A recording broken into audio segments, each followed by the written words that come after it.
जी बिस्मिल्लाहिर्रहमानिर्रहीम, अस्सलाम वालेकुम। आज हम लोगों ने नेक्स्ट सेक्शन शुरू करना था जो कि फाइनेंस से रिलेटेड है। ये 3 चैप्टर जो हैं, 9वां 10वां और 11वां चैप्टर जो हमारी बुक के अंदर हैं, ये फाइनेंस से रिलेटेड हैं और ये पार्ट बी शुरू हो गया बुक का। तो अब हम इसको शुरू करते हैं। तो फाइनेंस का मतलब क्या होता है?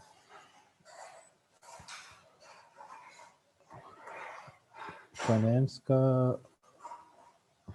का मतलब होता है टू पे फॉर।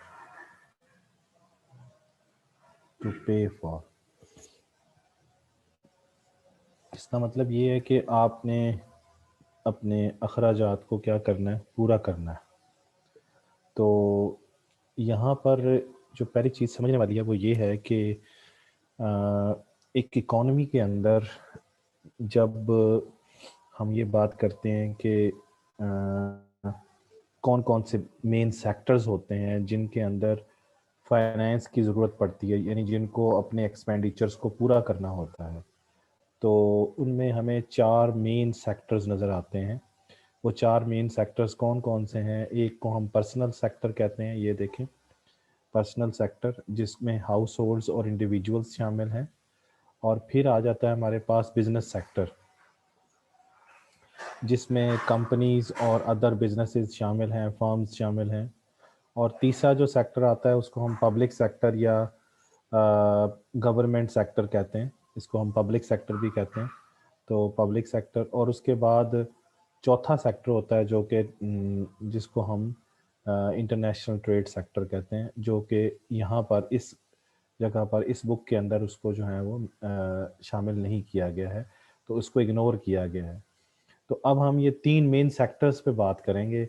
इन तीनों के अंदर, इन तीनों सेक्टर्स के अंदर, यानी पर्सनल सेक्टर के अंदर या प्राइवेट सेक्टर के अंदर, ये दोनों जो हैं ये हाउस होल्ड सेक्टर और बिजनेस सेक्टर को प्राइवेट सेक्टर भी कहते हैं।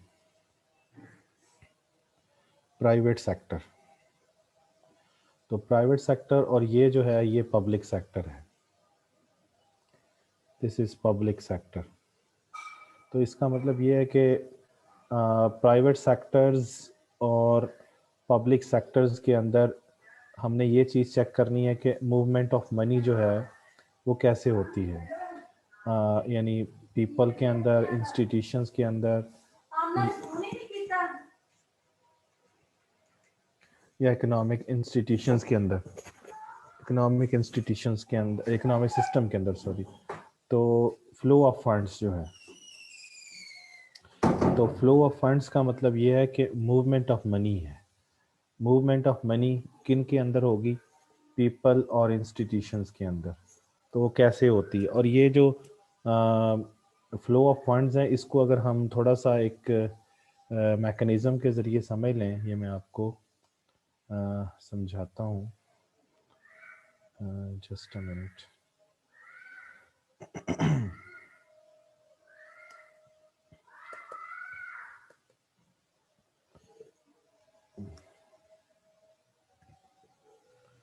जी,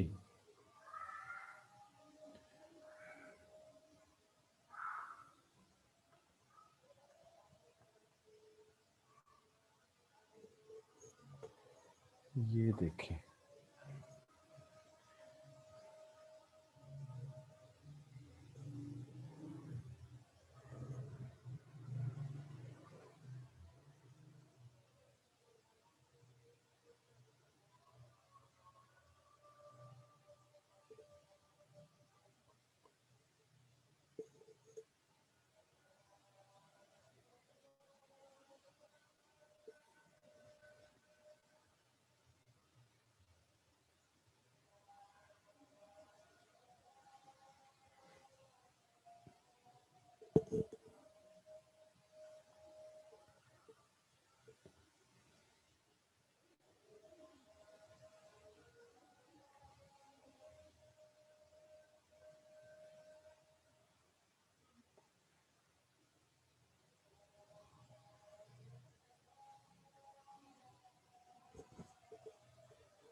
जी, यहाँ पे समझते हैं।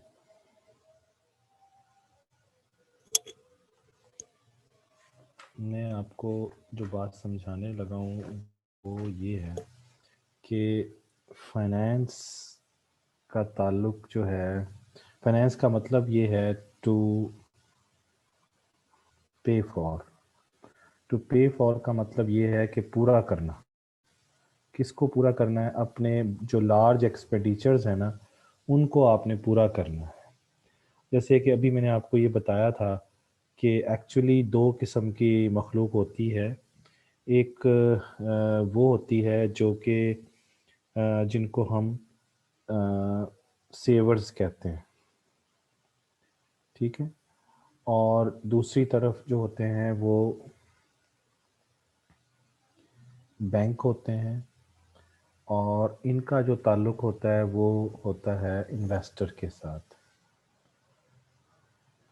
अब इसका मतलब ये है कि सेवर वो लोग हैं जिन लोगों के पास जो है वो फंड्स हैं, जिनके पास सरप्लस, ये सरप्लस यूनिट्स हैं, सरप्लस यूनिट्स हैं, जिनके पास पैसा है।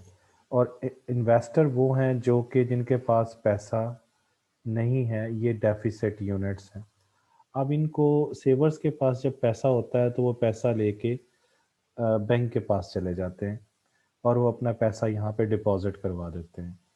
और जब ये पैसा अपना यहाँ पे डिपॉजिट करवाते हैं तो इसे फॉर एग्जांपल डिपॉजिट करवा दिया 100 रुपये, तो 100 रुपये बैंक में जमा करवा दिया इसने। तो बैंक जो है वो इसको, इस चीज़ का क्या करता है, इसका मुआवजा देता है, इसका इनाम देता है और इसको सूद देता है यानी। और उस सूद का नाम है deposit rate. That is called deposit rate. समझ रहे हैं? इसका मतलब ये हुआ कि जब भी सेवर पैसा बैंक में जमा करवाएगा तो बैंक उसको उसका एक सूद देगा और उस सूद का नाम होगा डिपॉजिट रेट। फिर बैंक क्या करेगा, ये पैसा उठाकर इन्वेस्टर को दे देता है। और इन्वेस्टर जो है जब ये कर्जा लेता है तो इन्वेस्टर बैंक को सूद देता है। तो जो सूद इन्वेस्टर बैंक को पे करता है, उस इंटरेस्ट रेट को हम कहते हैं लैंडिंग रेट। समझ रहे हैं ना? इसको हम क्या कहते हैं? लैंडिंग रेट कहते हैं। तो अब ये दो तरह के इंटरेस्ट रेट हैं, यानी इंटरेस्ट रेट जो हैं वो दो तरह के हो गए। एक डिपॉजिट रेट हो गया और दूसरा जो है हमारे पास क्या हो गया, लैंडिंग रेट हो गया। ये दोनों इंटरेस्ट रेट हैं। डिपॉजिट रेट वो इंटरेस्ट रेट है जो बैंक सेवर को पे करता है, यानी ये बैंक क्या करता है, बैंक पे करता है टू डिपॉजिटर्स, यानी कौन है वो, सेवर्स। और ये जो लैंडिंग रेट है ये इन्वेस्टर पे करता है, इन्वेस्टर पेज टू बैंक। यानी इसका मतलब ये हुआ कि दोनों इंटरेस्ट रेट हैं। और ये जो नॉर्मली जब लैंडिंग रेट जो होता है वो डिपॉजिट रेट से ग्रेटर देन होता है, यानी landing rate is greater than deposit rate. इसकी वजह ये है कि बैंक ने अगर फॉर एग्जांपल डिपॉजिट रेट 10% दिया है तो इनसे वो लैंडिंग रेट जो है वो 20% लेगा। तो इसका मतलब ये है कि 20% में से 10% वो सेवर को दे देगा और 10% बैंक खुद अर्न करेगा। समझ आ गई? और इस चीज़ को हम कहते हैं interest rate spread. That is called interest rate spread. और वो क्या होता है, landing rate minus deposit rate. जैसे लैंडिंग रेट कितना था 20% और डिपॉजिट रेट कितना था 10%, तो इंटरेस्ट रेट स्प्रेड कितना आ जाएगा, 10% आ जाएगा, जो कि बैंकों का मुनाफा है। तो ये क्लियर होगी सारी बातें कि सेवर्स कौन होते हैं। सेवर एक्चुअली सरप्लस यूनिट्स होते हैं और इन्वेस्टर जो होते हैं वो डेफिसिट यूनिट्स होते हैं। और अब यहाँ पर एक चीज़ और भी समझने की ज़रूरत है जिसको हम कहते हैं लिक्विडिटी। लिक्विडिटी का मतलब ये है कि the ease with which any asset can be converted into cash without losing its nominal value and low transaction cost। इसका मतलब ये है कि लिक्विडिटी का मतलब मैं समझा रहा हूँ आपको। लिक्विडिटी का मतलब है ईज। ईज का मतलब है आसानी। कितनी आसानी से आप किसी भी एसेट को कन्वर्ट करते हैं किसके अंदर, कैश के अंदर। तो जितनी जल्दी आप किसी भी एसेट को कैश में कन्वर्ट करेंगे वो उतना ही लिक्विड होगा। और जब आप उसको कैश में कन्वर्ट करें तो उसकी जो नॉमिनल वैल्यू है वो कम से कम होनी चाहिए। और जब आप उसको कन्वर्ट करवाएं तो कन्वर्ट करवाने पे जो उसकी कॉस्ट आती है वो भी लो होनी चाहिए, जिसे लो ट्रांजैक्शन कॉस्ट कहते हैं। इसका मतलब ये है कि ज़्यादातर जो लोग बात करते हैं तो लिक्विडिटी का मतलब वो बजाते खुद कैश ले लेते हैं। तो इसका मतलब कैश सबसे ज़्यादा दुनिया में जो लिक्विड है वो खुद कैश है। अब कैश में ही तमाम एसेट्स ने क्या करना होता है, कन्वर्ट होना होता है। तो जैसे फॉर एग्जांपल आपका एक घर है, घर ने भी किस में कन्वर्ट हो जाना है, कैश में। आपके पास गोल्ड है, उसने भी कैश में कन्वर्ट हो जाना है। इसी तरीके से आपके पास कार है, उसने भी कैश में कन्वर्ट हो जाना है।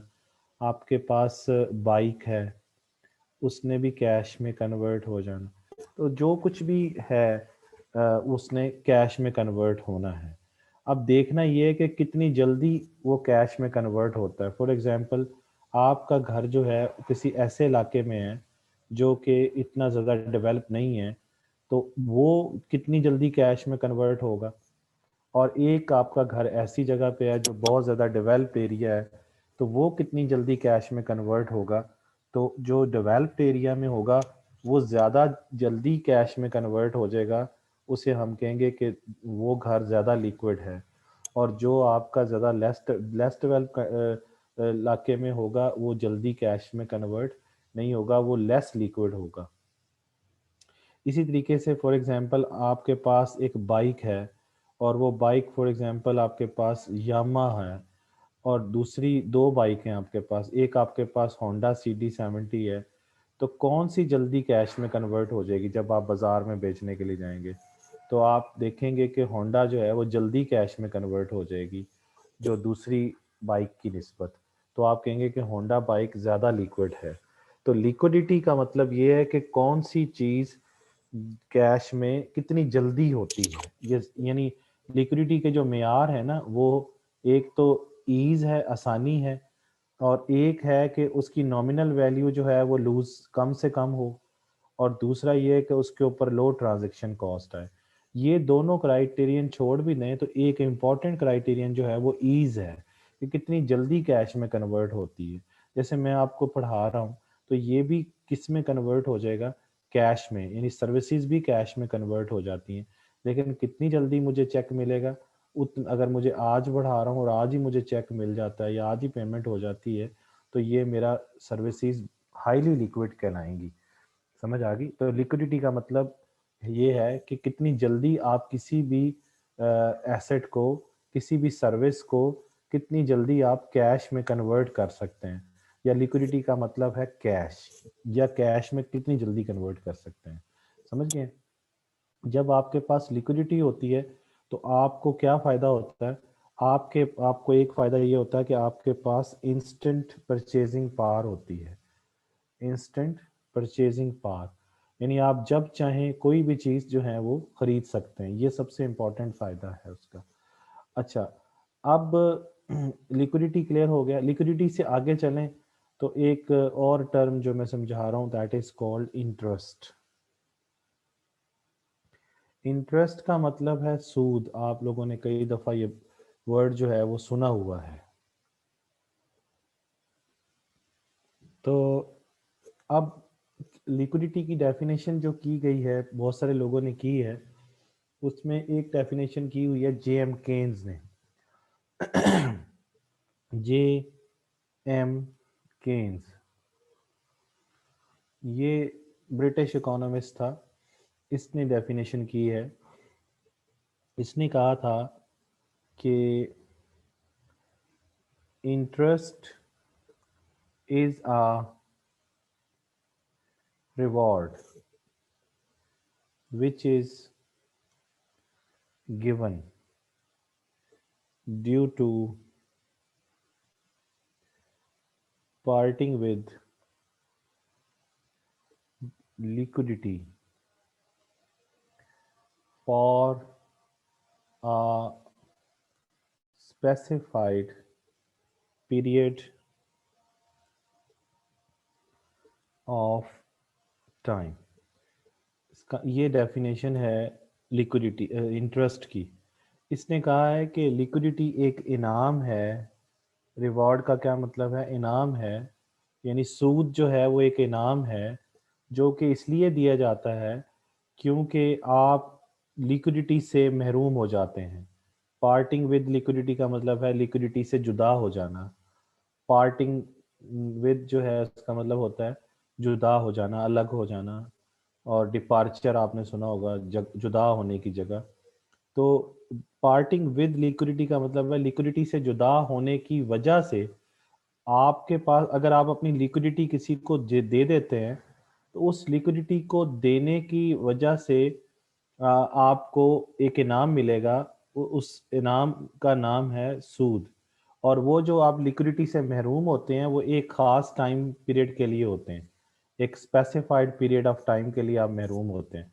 इसीलिए जब भी कोई भी शख्स या कोई भी इदारा अपनी अपनी लिक्विडिटी या अपना कैश किसी को देता है तो वो उससे महरूम होता है, तो उसका इनाम उसको दिया जाता है।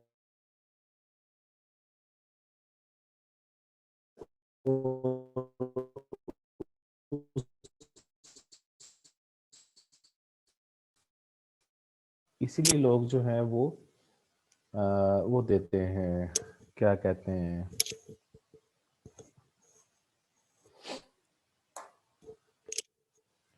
सूद देते हैं। ठीक है ना जी। अच्छा, अब अगर फॉर एग्जांपल मैंने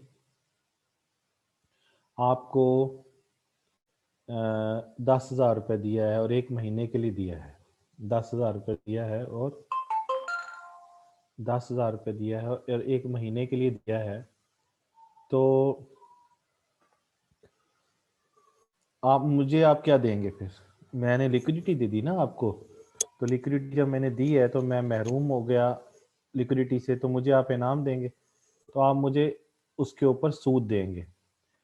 अब वही 10,000 रुपये अगर मैं आपको साल के लिए दे दूं तो फिर मुझे इनाम भी ज़्यादा मिलना चाहिए, क्योंकि मैं साल के लिए महरूम हो रहा हूँ, इसलिए उस पर सूद ज़्यादा मिलेगा।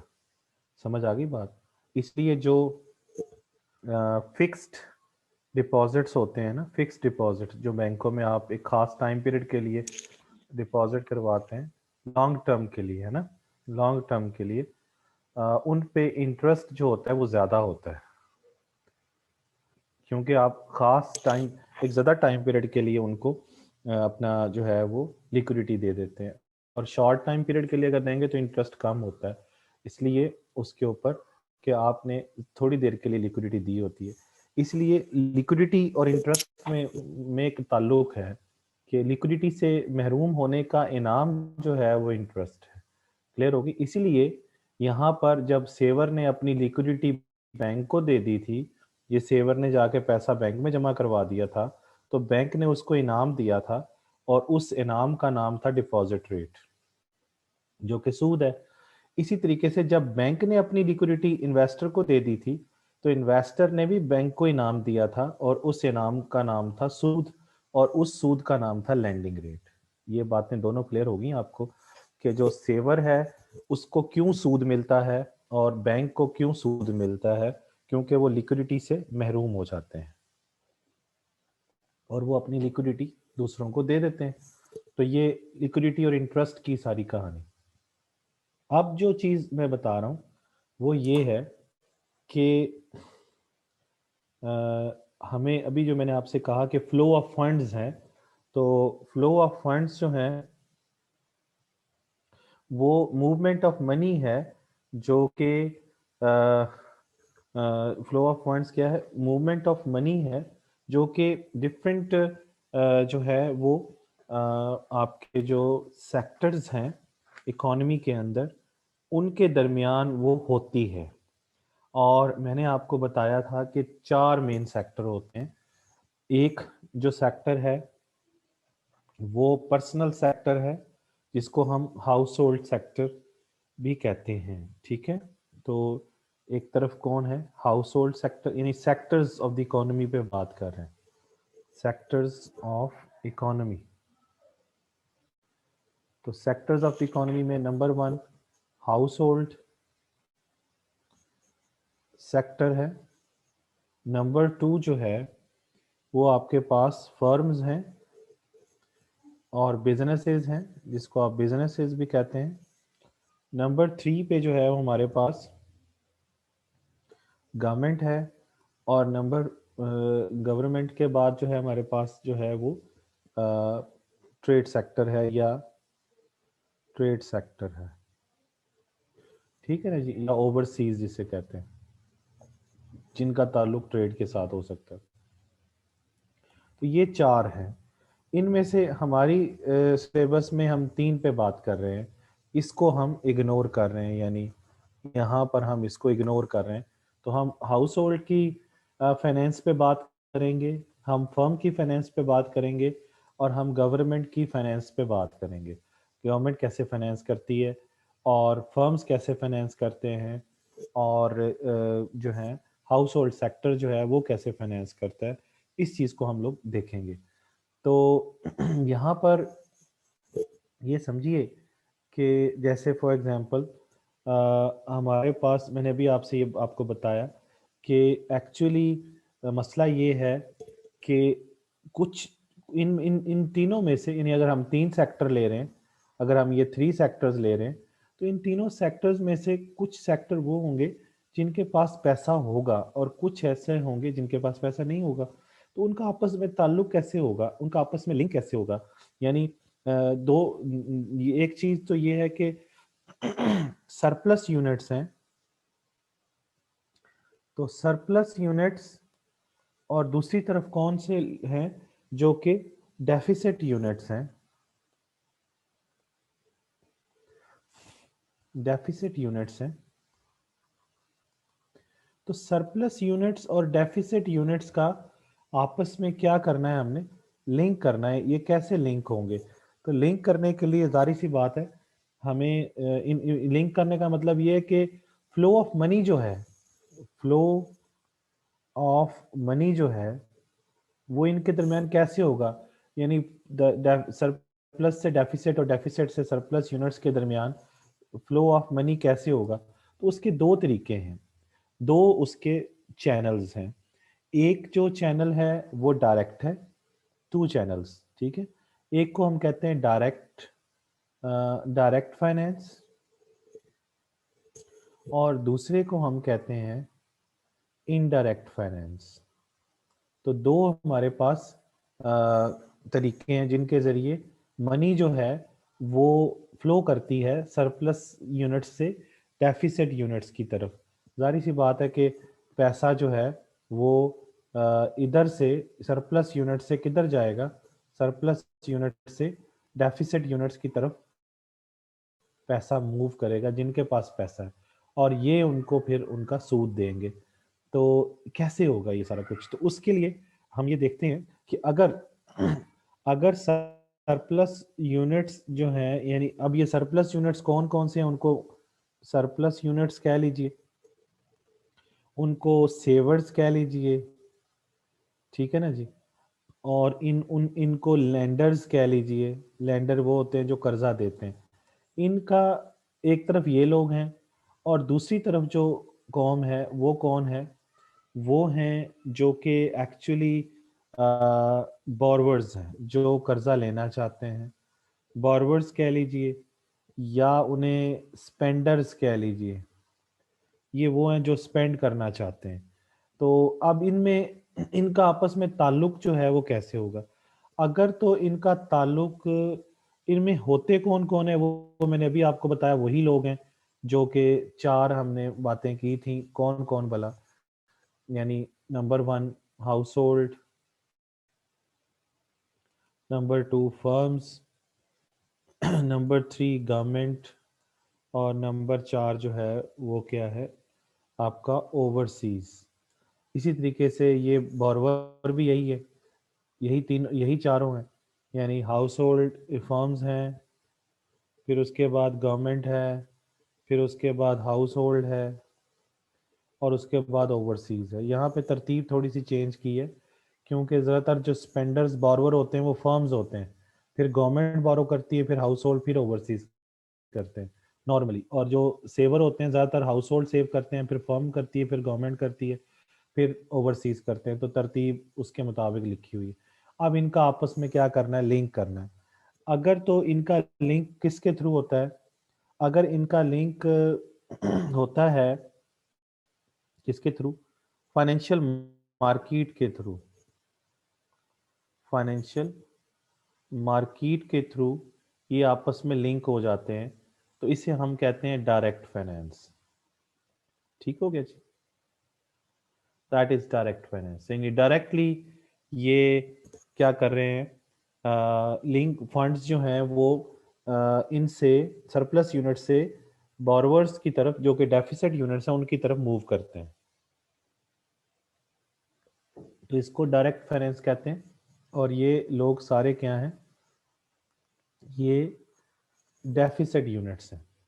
तो अगर ये इनका ताल्लुक, इनका लिंक, इनसे फंड्स जो हैं, ये फंड्स जो हैं वो, ये इधर फंड्स लिख लें, फंड्स जो हैं वो फाइनेंशियल मार्केट के थ्रू इन तक पहुंचे, इन तक पहुंचे, तो फिर उसे हम डायरेक्ट फाइनेंस कहते हैं। लेकिन अगर यही फंड्स यही फंड्स, इधर से फंड्स जो हैं वो किसके थ्रू पहुंचे? फाइनेंशियल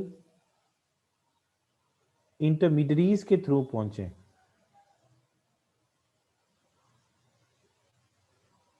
फाइनेंशियल इंटरमीडियरीज के थ्रू फंड्स जो हैं वो इन तक पहुंच जाएं। किन तक भला? ये जो बोरवर्स हैं या स्पेंडर्स हैं या डेफिसिट यूनिट्स हैं, तो अगर फाइनेंशियल इंटरमीडियरीज के थ्रू पहुंचे तो इसको जनाब हम क्या कहते हैं? इसको हम इनडायरेक्ट फाइनेंस कहते हैं। तो इनडायरेक्ट फाइनेंस का मतलब ये है कि अगर सरप्लस यूनिट्स का लिंक डेफिसिट यूनिट्स के साथ होता है और वो लिंक फाइनेंशियल इंटरमीडियरीज के थ्रू होता है, तो उसे हम इनडायरेक्ट फाइनेंस कहते हैं। और अगर इन सरप्लस यूनिट्स का लिंक डेफिसिट यूनिट्स के साथ अगर फाइनेंशियल मार्केट के थ्रू होता है, तो उसे हम डायरेक्ट फाइनेंस कहते हैं। ठीक हो गया? तो ये फ़र्क समझ आ गया कि लिंक जो होता है वो दो तरह से होता है, या तो डायरेक्टली होता है फाइनेंशियल मार्केट के ज़रिए, या इनडायरेक्टली होता है फाइनेंशियल इंटरमीडियरी के ज़रिए। अभी हमें ये दोनों लफ्ज़ भी समझने हैं कि फाइनेंशियल मार्केट और फाइनेंशियल इंटरमीडियरी में क्या फ़र्क है, ये भी समझते हैं। लेकिन सो फार सिर्फ ये समझने की कोशिश किया है कि जो दो तरह के लोग होते हैं, जो सरप्लस होते हैं या डेफिसिट यूनिट्स होते हैं, उनके दरमियान फ्लो ऑफ फंड्स जो है वो मूव कैसे करता है। या तो फाइनेंशियल मार्केट के थ्रू करता है जिसे डायरेक्ट फाइनेंस कहते हैं, या फिर इनडायरेक्टली फाइनेंशियल इंटरमीडियरी के थ्रू करता है, उसको इनडायरेक्ट फाइनेंस कहते हैं हम लोग। ठीक हो गया? हम्म। तो ये है जी कहानी इसकी। अच्छा, तो अच्छा, अब जो है वो थोड़ा सा मैं आपको आ, समझाऊं मजीद कुछ, लेकिन उससे पहले बुक पे चलते हैं दोबारा से।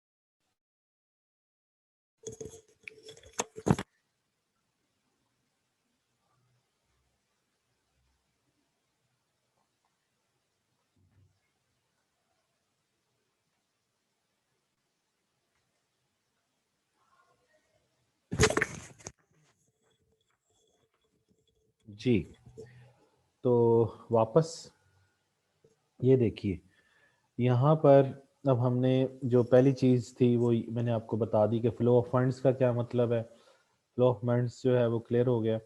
तो ये है कि मूवमेंट ऑफ मनी है और बिटवीन द पीपल और इंस्टीट्यूशंस हैं, तो वो कैसे होती है। चौथा जो है ओवरसीज, यानी ओवरसीज में export import foreign investment remittances, ये सारा हमने इग्नोर कर दिया है।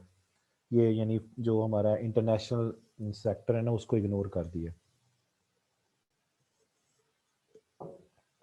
तो अब हम सिर्फ इन तीन के दरमियान ही पढ़ने लगे हैं।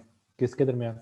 एक हाउस होल्ड के दरमियान फाइनेंस कैसे होती है, फिर एक बिजनेस सेक्टर के अंदर फाइनेंस कैसे होता है, और फिर गवर्नमेंट सेक्टर के अंदर जो है वो फाइनेंस कैसे होता है, ये देखते हैं हम लोग। तो इसमें जो नेक्स्ट टॉपिक है वो है need for the financial intermediation. तो फाइनेंशियल इंटरमीडिएशन की क्या ज़रूरत है, फाइनेंशियल इंटरमीडिएशन होता क्या है, पहले तो ये समझना चाहिए। और फिर ये समझना है कि फाइनेंशियल इंटरमीडिएरी क्या होता है, ये भी समझना पड़ेगा। ये थोड़ा सा काम करे तो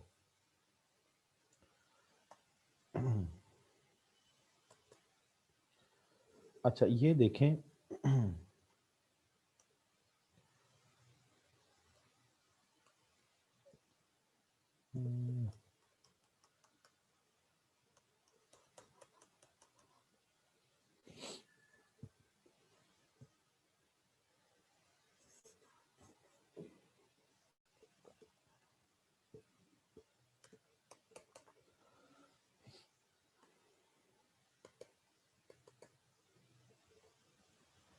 ये काम नहीं कर रहा दोबारा से।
जी आवाज़ आ रही है?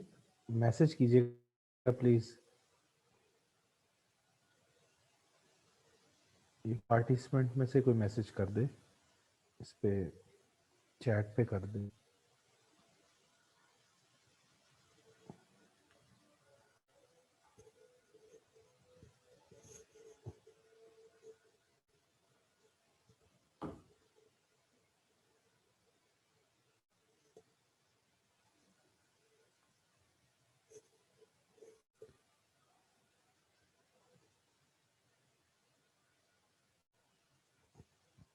जी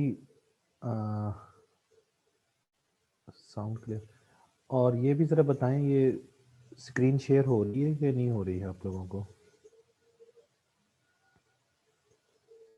स्क्रीन देखें, शेयर हो रही? बात पर नहीं हो रही स्क्रीन शेयर?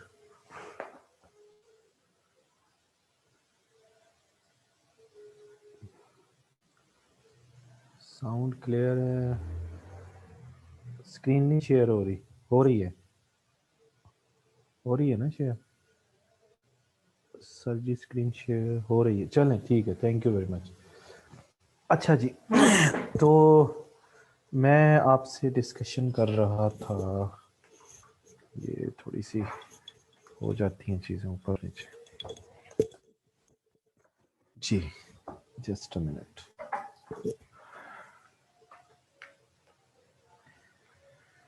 हाँ जी, तो हम बात कर रहे थे फ्लो ऑफ फंड्स के ऊपर। फ्लो ऑफ फंड्स मैंने आपको बता दिया किन के दरमियान है। तो अब जो है वो हमने समझना है need of the financial intermediation. देखिए बात ये है कि जो फाइनेंशियल इंटरमीडियरी है और फाइनेंशियल इंस्टीट्यूशन है, पहले उसमें फ़र्क समझते हैं। फाइनेंशियल इंस्टीट्यूशन और फाइनेंशियल इंटरमीडियरी में क्या फ़र्क है? फाइनेंशियल इंस्टीट्यूशन वो है जो कि फाइनेंशियल इंस्ट्रूमेंट्स में ट्रेडिंग करता है। जो भी फाइनेंशियल इंस्टीट्यूशन फाइनेंशियल इंस्ट्रूमेंट्स की ट्रेडिंग करेगा वो फाइनेंशियल इंस्टीट्यूशन होगा। ठीक हो गया। अब अगले ही क्वेश्चन पैदा हो जाता है कि फाइनेंशियल इंस्ट्रूमेंट क्या होता है। फाइनेंशियल इंस्ट्रूमेंट होता है जो कि एक कागज़ का टुकड़ा होता है, ठीक है, और उसके ऊपर वो यूज़ होता है कर्ज देने के लिए, कर्ज लेने के लिए। जब आप एक कागज़ का टुकड़ा इशू करते हैं तो वो फाइनेंशियल इंस्ट्रूमेंट होता है, उस पे गवर्नमेंट की इन्फोर्समेंट होती है, उसमें कोई रूल्स एंड रेगुलेशन जो है वो लिखे होते हैं, ठीक है ना, वो फाइनेंशियल इंस्ट्रूमेंट बन जाता है। जैसे आप आम एग्जांपल बॉन्ड की ले लीजिए, बॉन्ड जो है या शेयर जो है, बॉन्ड की शक्ल ले लीजिए या शेयर की शक्ल ले लीजिए। शेयर आपने नाम सुना होगा, कंपनियों के जो शेयर होते हैं वो फाइनेंशियल इंस्ट्रूमेंट होते हैं। समझ आ गई बात आपको? तो इसका मतलब ये है कि ये सारे फाइनेंशियल इंस्ट्रूमेंट हैं जो कि कागज़ के टुकड़े पर इसका उसके अंदर होता है कि पीस ऑफ पेपर होता है, कर्ज लेने देने के लिए यूज़ होता है, फिर उसके अंदर गवर्नमेंट इन्फोर्समेंट होती है, और फिर चौथे नंबर पे उसमें रूल्स एंड रेगुलेशन लिखे होते हैं। वो कहलाता है फाइनेंशियल इंस्ट्रूमेंट। और जो इन फाइनेंशियल इंस्ट्रूमेंट को खरीदते और बेचते हैं वो फाइनेंशियल इंस्टीट्यूशंस कहलाते हैं, ठीक है। फाइनेंशियल इंस्टीट्यूशन जो है वो डील करते हैं फाइनेंशियल इंस्ट्रूमेंट के अंदर, बैंक भी उसमें शामिल है। अब बैंक क्या करता है? बैंक जो है वो तीन काम करता है। नंबर वन, कि वो डिपॉजिट्स को एक्सेप्ट करता है, जैसे मैंने अभी आपको एग्जांपल दी थी कि बैंक क्या करता है, डिपॉजिट्स को एक्सेप्ट करता है। उसके बाद बैंक क्या करता है, बैंक जो है वो लोन्स को यानी एडवांस करता है। दो काम हो गए। फिर बैंक जो है तीसरा काम ये करता है कि वो सेंट्रल बैंक की जो रिजर्व रिक्वायरमेंट होती हैं उसको भी पूरा करता है। तो ये तीन चीज़ें जब पूरा करता है तो वो फाइनेंशियल इंस्टीट्यूशन कहलाता है या डिपॉजिटरी इंस्टीट्यूशन कहलाता है। लेकिन बैंक जो है, ये जो फाइनेंशियल इंस्टीट्यूशन होता है, वो अगर दो काम मजीद कर ले, यानी दो काम मीन्स है तो वो एक चीज़, लेकिन उसको दो हिस्सों में डिवाइड कर लेते हैं, और उसे हम कहते हैं फाइनेंशियल एसेट ट्रांसफॉर्मेशन। अगर वो फाइनेंशियल एसेट ट्रांसफॉर्मेशन भी कर ले तो फिर वो वही फाइनेंशियल इंस्टीट्यूशन जो है वो इसे हम कहते हैं FAT। FAT कहते हैं फाइनेंशियल एसेट ट्रांसफॉर्मेशन। तो फाइनेंशियल एसेट ट्रांसफॉर्मेशन यानी फाइनेंशियल एसेट्स को आप क्या करते हैं, आप ट्रांसफॉर्म कर देते हैं। ट्रांसफॉर्म का मतलब होता है चेंज कर देना। और जो ये काम जो फाइनेंशियल इंस्टीट्यूशन करता है उसे हम फाइनेंशियल इंटरमीडियरी कहते हैं। यानी इसका मतलब ये है कि जो तमाम फाइनेंशियल इंस्टीट्यूशंस हैं वो FAT नहीं करते हैं। जो फाइनेंशियल इंस्टीट्यूशन FAT करेगा वो फाइनेंशियल इंटरमीडियरी बन जाएगा। फाइनेंशियल इंटरमीडियरी समझ आ गया आपको? मतलब ये कि नंबर 1 जो है वो एक्सेप्ट करता है किसको, डिपॉजिट्स को, एक्सेप्टिंग द डिपॉजिट्स, ये चीज हो गई। नंबर 2 उसमें हमने कहा कि एडवांसिंग द लोन्स, लोन देता है वो। और नंबर ये दो काम जो करता है, plus number 3 reserve requirement of central bank पूरी करता है। तो जो ये 3 काम करेगा उसको हम फाइनेंशियल इंस्टीट्यूशन कह देंगे। क्या कहेंगे? Financial institution. लेकिन ये तीसरे के साथ अगर चौथा ये भी कर दे तो उस फाइनेंशियल इंस्टीट्यूशन को फाइनेंशियल इंटरमीडियरी कह देंगे। यानी 4 काम हो जाएंगे तो वही फाइनेंशियल इंस्टीट्यूशन फाइनेंशियल इंटरमीडियरी जो है वो बन जाएगा। फाइनेंशियल एसेट्स को वो ट्रांसफॉर्म भी करेगा। समझ गए? इसका मतलब ये हुआ कि वो जो फाइनेंशियल इंटरमीडियरी होती है वो फाइनेंशियल इंस्टीट्यूशन भी होता है। लेकिन हर फाइनेंशियल इंस्टीट्यूशन फाइनेंशियल इंटरमीडियरी नहीं होता, क्योंकि हर financial institution financial asset transformation नहीं करता। लेकिन जो financial institution financial asset transformation करता है वो फाइनेंशियल इंटरमीडियरी बन जाता है। यानी इसका मतलब ये हुआ कि any financial institution which deals in financial asset transformation is called financial intermediary। उसको हम financial intermediary कह देंगे। यानी every financial intermediary is a financial institution, but every financial institution is not financial intermediary। समझ गए? ये चौथा फंक्शन जो परफॉर्म करेगा जो फाइनेंशियल इंस्टीट्यूशन, वो फाइनेंशियल इंस्टीट्यूशन फाइनेंशियल इंटरमीडियरी होगा। तो फाइनेंशियल एसेट्स को वो क्या करता है? ट्रांसफॉर्म करता है। तो फाइनेंशियल इंटरमीडियरी समझ आ गई। यहाँ पे इसने ये बताया है कि फाइनेंशियल इंटरमीडियरी क्या है। फाइनेंशियल इंटरमीडियरी में आपको मजीद समझाता हूँ। यहाँ पे देखें, इसी चैप्टर के अंदर आपको यहाँ पे नजर आएगा। ये मैं दोबारा से फाइनेंशियल पहले इंटरमीडियरी समझा दूंगा आपको। ये देखें, ये देखें, ये रहा, ये है फाइनेंशियल इंटरमीडियरीज। इसने लिखा है कि financial intermediaries are the institutions which channels fund from savers to borrowers. ये डेफिनेशन फाइनेंशियल इंटरमीडियरी की एक वीक डेफिनेशन है, लेकिन जो एक स्ट्रॉन्ग डेफिनेशन है उसमें ये है जो मैंने अभी आपसे कहा कि वो फाइनेंशियल एसेट ट्रांसफॉर्मेशन करते हैं। और फाइनेंशियल एसेट ट्रांसफॉर्मेशन 2 हिस्सों में डिवाइड होती है, एक ये और एक ये। यानी एक मैच्योरिटी ट्रांसफॉर्मेशन करते हैं और एक जो है वो रिस्क ट्रांसफॉर्मेशन करते हैं। ये दोनों मिलकर इसे क्या कहते हैं? इसे कहते हैं फाइनेंशियल एसेट ट्रांसफॉर्मेशन। यानी फाइनेंशियल एसेट ट्रांसफॉर्मेशन भी 2 हिस्सों में डिवाइड होती है। इस पर मजीद बात करते हैं, लेकिन अभी मैं आपको एक चीज़ और समझा दूं, अपने खुद लिख के समझाता हूँ। ये ज़रा ओपन हो ले वन नोट।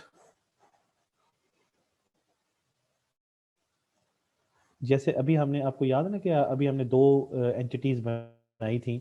एक तरफ हमने लिया था किसको भला? सेवर्स को। और एक तरफ हमने लिया था इन्वेस्टर्स को। या इन अदर वर्ड्स, एक तरफ हमने लिए थे सरप्लस यूनिट्स और एक तरफ लिए थे डेफिसिट यूनिट्स। तो सरप्लस यूनिट्स और डेफिसिट यूनिट्स की कहानी है। देखें, जब आप सेवर जो है वो बैंक के पास जाके पैसा जमा करवाते हैं, तो ये फाइनेंशियल बैंक क्या है, बैंक बैंक जो है वो फाइनेंशियल इंस्टीट्यूशन भी हो सकता है, बैंक जो है वो फाइनेंशियल इंटरमीडियरी भी हो सकता है। देखें, अगर हम फाइनेंशियल इंस्टीट्यूशन की प्रॉपर्टीज पढ़ें तो उसमें पहला यह था कि एक्सेप्टिंग द डिपॉजिट्स। तो एक्सेप्टिंग द डिपॉजिट्स में याद कीजिए, तो सेवर ने पैसा बैंक में जमा करवाया, तो बैंक ने वो डिपॉजिट्स क्या किए, एक्सेप्ट किए, तो पहला फंक्शन आ गया। फिर उन्होंने वो पैसा किसको दे दिया, बैंक्स ने इन्वेस्टर को दिया था, वो मैंने डायग्राम अभी बना के दिखाया था आपको। तो ये था एडवांसिंग द लोन्स, ये दूसरा फंक्शन परफॉर्म किया था उन्होंने।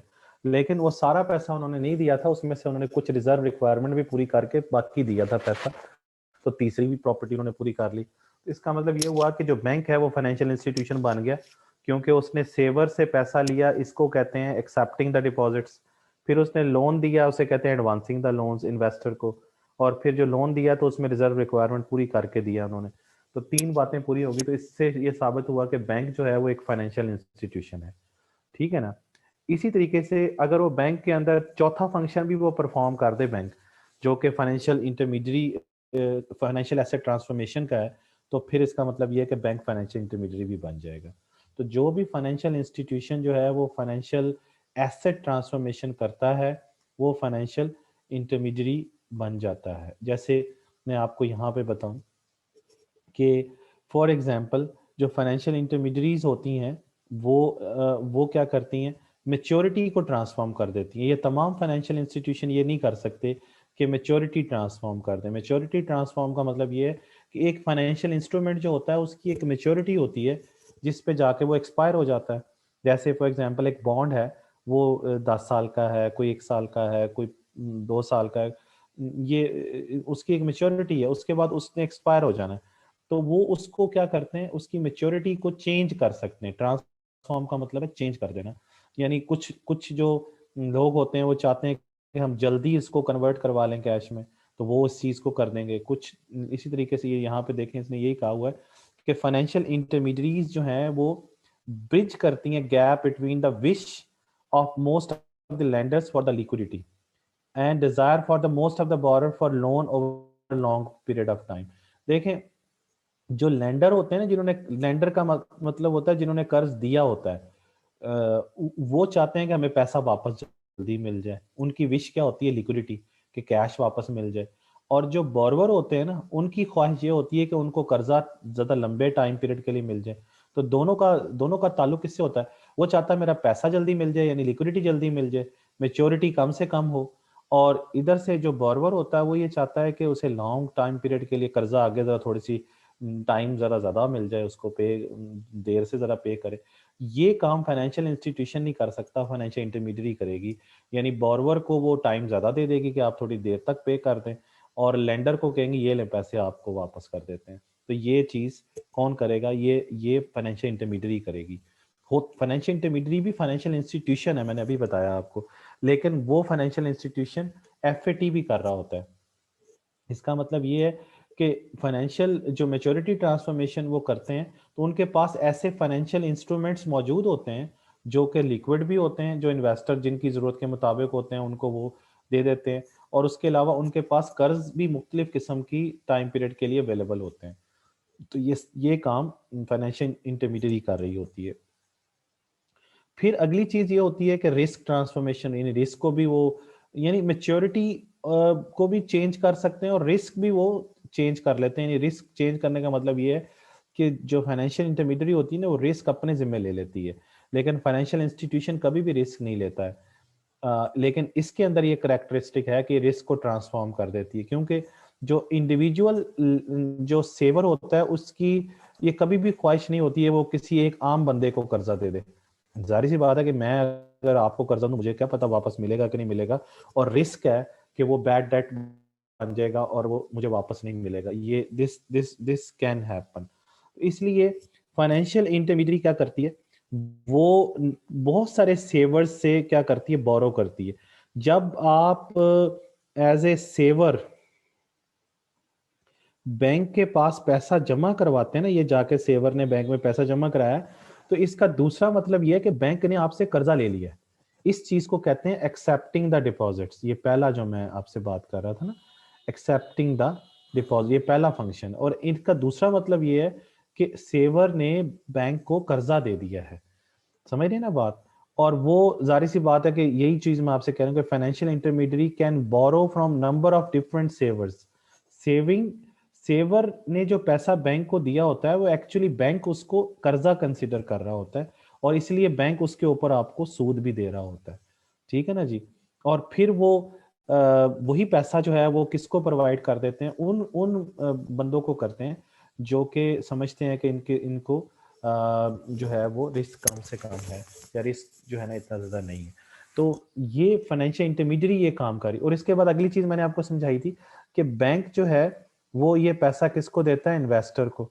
तो ये जो दूसरा फंक्शन है, यानी इसको कहते हैं, ये पहला जो है ये है एक्सेप्टिंग द डिपॉजिट्स, दूसरा है एडवांसिंग द लोन्स।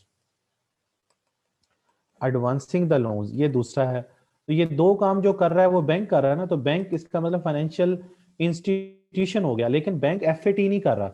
अगर बैंक जो है ये मैच्योरिटी ट्रांसफॉर्मेशन भी कर रहा है और रिस्क ट्रांसफॉर्मेशन भी कर रहा है, तो बैंक को फिर हम बैंक जो फाइनेंशियल इंस्टीट्यूशन है उसको हम फाइनेंशियल इंटरमीडियरी कहेंगे, समझ रहे हैं। तो फाइनेंशियल इंटरमीडियरी क्या क्या करता है, मैंने अभी आपको बताया कि फाइनेंशियल इंटरमीडियरी चार काम करता है। चार काम कौन कौन से करता है ये मैंने अभी आपको यहाँ पे लिख के समझाई थी, जिसमें से पहले तीन जो करता है उसे फाइनेंशियल इंस्टीट्यूशन कहते हैं, चौथा करेगा तो फाइनेंशियल इंटरमीडियरी कहलाएगा। जैसे ये देखें मैंने अभी आपको लिख के समझाया था, ये तीन काम जो करेगा उसे फाइनेंशियल इंस्टीट्यूशन कहेंगे, और चौथा भी अगर कर लेगा साथ तो उसे हम क्या कहेंगे, फाइनेंशियल। ये चार जो करेगा उसे फाइनेंशियल इंटरमीडियरी कहेंगे, अगर पहले तीन करेगा तो उसे फाइनेंशियल इंस्टीट्यूशन कहेंगे, ठीक है। इसलिए मैंने कहा था कि every financial intermediary is a financial institution, but every financial institution is not a financial intermediary. Okay, ये मैंने आपको फाइनेंशियल इंस्टीट्यूशन और फाइनेंशियल इंटरमीडियरी में फर्क समझाया।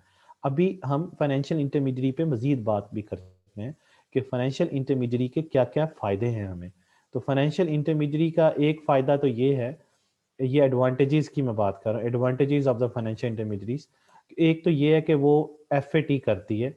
एफएटी दो है, एक फाइनेंशियल एसेट ट्रांसफॉर्मेशन में मैच्योरिटी ट्रांसफॉर्मेशन है और एक रिस्क ट्रांसफॉर्मेशन है। ये दोनों मैंने आपको बताया भी है। मजीद उसके फायदे क्या है वो अभी हमने पढ़ चुके हैं। पहला कि ईज ऑफ सेविंग, ये वही बात है जो एक्सेप्टिंग द डिपॉजिट्स है, नहीं समझ आई। एक्सेप्टिंग द डिपॉजिट्स पहली जो बात जो फाइनेंशियल इंस्टीट्यूशन। दूसरा है प्रोवाइडिंग लिक्विडिटी, ये दूसरी वही बात है। एडवांसिंग द लोन्स, ये लोन को एडवांस करते हैं, ये दो बातें वही हैं। इसको पढ़ भी लेते हैं कि फाइनेंशियल इंटरमीडियरीज जो हैं वो क्या करते हैं, वो आपको बहुत ही ज्यादा ऑब्वियस और कन्वीनियंट वेज देते हैं जिसके अंदर सेवर क्या करता है, सेव कर सकता है अपना पैसा। यानी आप एग्जांपल बैंक की ले लीजिए, तो आप बजाय इसके कि कोई आप सूटेबल बोरवर ढूंढें, जी मैं अपना पैसा उसको दे दूं, मेरे पास फालतू पैसा है, क्योंकि सेवर जो होता है उसके पास सरप्लस मनी होती है, तो वो क्या करता है, वो उस सरप्लस मनी को किसी आम बंदे को देने के बजाय वो कहीं डिपॉजिट कर देता है, कहाँ जाकर, फाइनेंशियल इंटरमीडियरीज के ऊपर। और फाइनेंशियल इंटरमीडियरीज जो है उसको उसके ऊपर क्या देती हैं, इंटरेस्ट देती हैं, जारी सी बात है। अगर वो डिपॉजिट नहीं करता तो कोई ना कोई फाइनेंशियल इंस्ट्रूमेंट वहां से खरीद लेता है और उसके ऊपर भी इंटरेस्ट मिलता रहता है। सो फाइनेंशियल इंटरमीडियरी जो है वो ऐसे लोगों को लिंक करता है जो कि बोरवर होते हैं और दूसरी तरफ सेवर्स होते हैं, उनको उनसे फंड्स जो है ना उसका conduit to the channel of the funds करता है, यानी वो फंड्स को सेवर से लेके बोरवर तक पहुंचा देता है, और उसके ऊपर जारी सी बात है कि सूद मिलता है उनको, और वो अपना एक रिटर्न लेते हैं सेवर जो होते हैं। तो ये पहला फायदा है फाइनेंशियल इंटरमीडियरी का। बैंक उसकी एग्जांपल आपके सामने है। उसके बाद जो फाइनेंशियल इंटरमीडियरी है वो क्या करती है, वो दूसरा काम जो मैंने अभी आपको बताया था ये वाला काम, यानी बैंक जो है वो इन्वेस्टर को पैसा देता है, यानी एडवांसिंग द लोन्स, यही बात जो मैंने अभी आपसे कही है। तो इसका मतलब ये है कि वो पैसा जिनको चाहिए, जो कि डेफिसिट यूनिट्स हैं, जो स्पेंडर्स हैं, जिन्होंने इन्वेस्टमेंट करनी है, उनके पास पैसा नहीं है, तो वो बैंकों के पास जाते हैं या फाइनेंशियल इंटरमीडियरी के पास जाते हैं और उन्हें कहते हैं हमें लिक्विडिटी दें, हमें कैश दें। तो वो कैश उनको वो प्रोवाइड करती है फाइनेंशियल इंटरमीडियरी। तो इसका मतलब ये है कि जब भी उनको जरूरत होती है बोरवर्स को, वो फाइनेंशियल इंटरमीडियरी से रब्ता करते हैं, और फाइनेंशियल इंटरमीडियरी जो होती है वो प्रिपेयर्ड होती है कि उनको वो लेंड कर सके, यानी कर्जा दे सके, और उसको उनको वो कॉस्ट इफेक्टिव भी होती है, और आसानी से बारबर वहां से मनी जो है वो ले सकते हैं वहां पे। ये दो चीजें फायदे फाइनेंशियल इंटरमीडियरी के हो गए। तीसरा ये है कि एग्रीगेशन। एग्रीगेशन का मतलब होता है इकट्ठा करना, जमा करना, एग्रीगेट जमा करना, यानी पैकेज अप जिसे कहते हैं, पैकअप करना।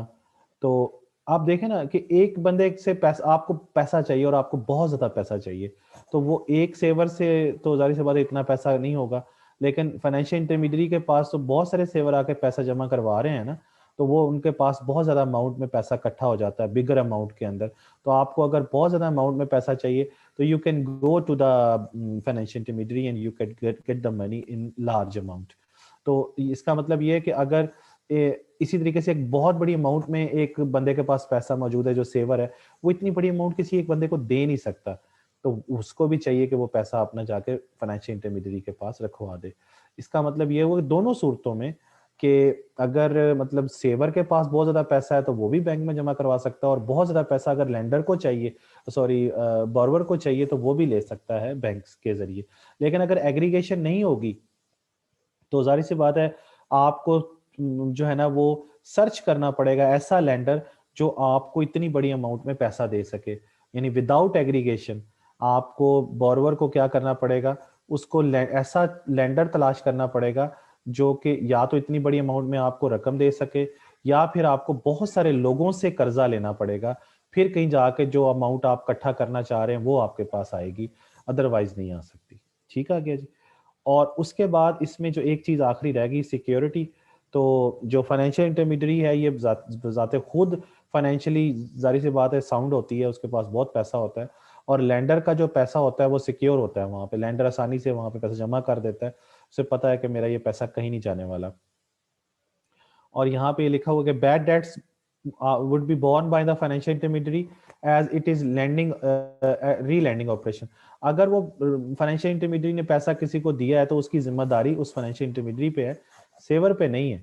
सेवर तो लेंडर है, उसने तो पैसा जमा करके चला गया, अब उसको वो लेंड करता है आगे किसी को भी, तो उसकी जिम्मेदारी है, किसी और की जिम्मेदारी नहीं है, इसलिए वो सिक्योर है, उसका पैसा महफूज है।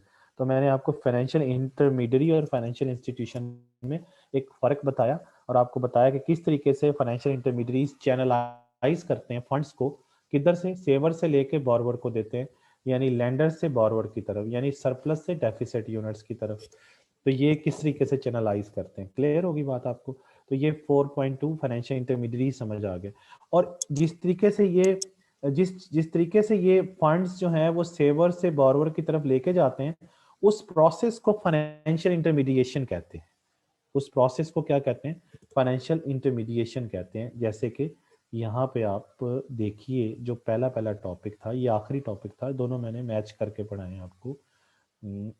लुक एट दिस, ये देखें, इसमें यहाँ पे लिखा हुआ है कि, ये मैं थोड़ा सा यहाँ से मिटाऊं तो, हाँ जी, यहाँ पे देखिए, यहाँ पे लिखा हुआ है कि the rational for the financial intermediary such as banks who, यानी रैशनल मीन्स के फाइनेंशियल इंटरमीडियरी की जरूरत क्यों है, जरूरत, उसकी वजह क्या है, कि वो लिंक प्रोवाइड करते हैं कि मनी को वो ट्रांसफर करते हैं किधर से, सेवर से बोरोवर की तरफ, और इस ट्रांसफर प्रोसेस का नाम है फाइनेंशियल इंटरमीडिएशन।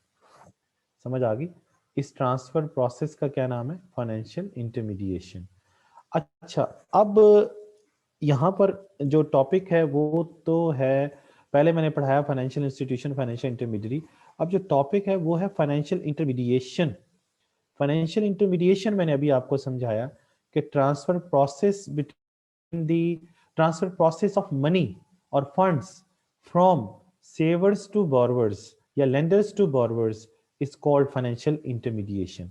अब ये तो प्रोसेस है, अब इसकी जरूरत क्यों है, क्यों जरूरत पेश आती है सेवर्स को और जो लेंडर्स को यानी बोरोवर्स के साथ लिंक करने की जरूरत क्यों आती है, तो उसकी वजह क्या है, उसकी वजह ये है, इसने यहाँ पे बताया है कि जी बार्टर इकोनॉमी जो होती है उसमें, बार्टर इकोनॉमी के अंदर इनकम और एक्सपेंडिचर, ये मैं यहाँ से मिटा दूं ताकि आपको मजीद समझाऊं।